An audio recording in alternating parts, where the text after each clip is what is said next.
Mas o que temos nas denúncias feitas pelo MP do Rio é muito grave. É muito grave e remonta a algo realmente muito maior do que uma simples rachadinha. O envolvimento de simbiose entre o gabinete do Flávio Bolsonaro, o Fabrício Queiroz, ex-PM, e esse miliciano que foi condecorado por Flávio Bolsonaro, Adriano da Nóbrega, é algo que cria-se aí uma narrativa realmente de potencialmente uma quadrilha, né? E é curioso avaliar a narrativa deles agora, né? O tipo de desculpa que estão dando. Eu elenquei aqui algumas principais, mas a primeira é que o MP do Rio só tem psolista, né?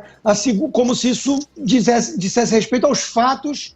A segunda é e os outros, né? O COAF identificou várias transações suspeitas porque os outros não estão sendo investigados, teve petista com transação muito maior, e isso também não convence, é um típico argumento petista, né? Pergunta no ar para que não seja algo suspeito de perseguição política. E o resto daquela lista enorme do COAF de suspeita de rachadinha e movimentações esquisitas de dinheiro.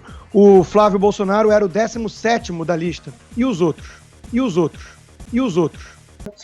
O filho não é pai, essa é a minha preferida. O filho não é pai, como se não fosse um núcleo familiar político, todo ele muito coeso, né? E o Fabrício Queiroz, um amigo de longa data, de 4 décadas de amizade, que pescava junto em Angra dos Reis com o pai e que transferiu o dinheiro diretamente para a conta da primeira-dama. Então, essa é a minha preferida. Filho não é pai. E o pai mesmo falando, isso aí não tem nada comigo, e tirando o corpo fora.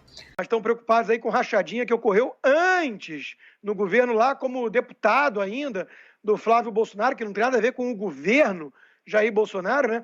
O caso Queiroz, caso ela não lembre, eu estou aqui sempre com muita disposição para refrescar a memória, não diz respeito a este governo. O que eu disse é que a abstinência deve ser porque esses jornalistas estão tentando muito encontrar qualquer tipo de escândalo que possa envolver Jair Bolsonaro neste mandato, neste governo, e está difícil. A outra é calma, cadê as provas? Que é uma postura que eles nunca cobravam quando os acusados em denúncias do MP eram de outros partidos. Quer o PT de volta, essa já virou um clássico, né? Você faz algum tipo de denúncia, você quer o PT de volta, só pode ser isso. E a rachadinha se mostra relativamente pequena perante outros crimes, como se a indecência tivesse uma espécie de tarja na testa com o preço, né? As rachadinhas nos gabinetes da Alerj era a coisa mais comum do mundo. E tanto que no COAF, ali, quando detectaram movimentações suspeitas, a dele era em torno de 1,2 milhão, né, na conta do Flávio, enquanto que outros lá era uma magnitude, às vezes, 10 vezes maior. Uma realidade.